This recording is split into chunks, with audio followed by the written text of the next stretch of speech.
Kimlar soliq to'lamaydi? Sizda ham imtiyoz bo'lishi mumkin. Siz ham soliq to'layapsizmi? Unda bu videoni oxirigacha ko'ring. Chunki ayrim fuqarolar uchun soliq imtiyozlari bor, lekin ko'pchilik bundan bexabar. Assalomu alaykum aziz tomoshabinlar. Agar sizga ham cho'ntagingizga ta'sir qiladigan shunday muhim ma'lumotlar kerak bo'lsa, hoziroq kanalga obuna bo'ling, videoga like bosing va bu ma'lumotni yaqinlaringizga ham yuborib qo'ying. Endi diqqat bilan eshiting. O'zbekistonda ayrim fuqarolar uchun mol-mulk va yer solig'i bo'yicha imtiyozlar belgilangan.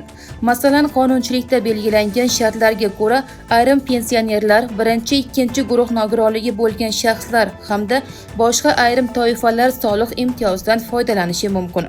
Lekin muhim jihati, bu hamma soliqdan ozod bo'lishi degani emas. Imtiyoz qaysi soliqqa tegishli ekani, qancha miqdorda qo'llanilishi va qanday shartlar mavjudligi qonunchilikda belgilandi. Shuning uchun agar siz pensioner bo'lsangiz, nogironligingiz bo'lsa yoki boshqa imtiyozli toifaga kirsangiz, sizga ham soliq qanday hisoblanganini tekshirib ko'ring. Ehtimol siz ham qonuniy soliq imtiyozlaridan foydalanish huquqiga egadirsiz. Agar shu mavzu sizga foydali bo'lgan bo'lsa, like bosing, kommentariyalarda imtiyoz deb yozib qoldiring. Kanalga obuna bo'lishni unutmang.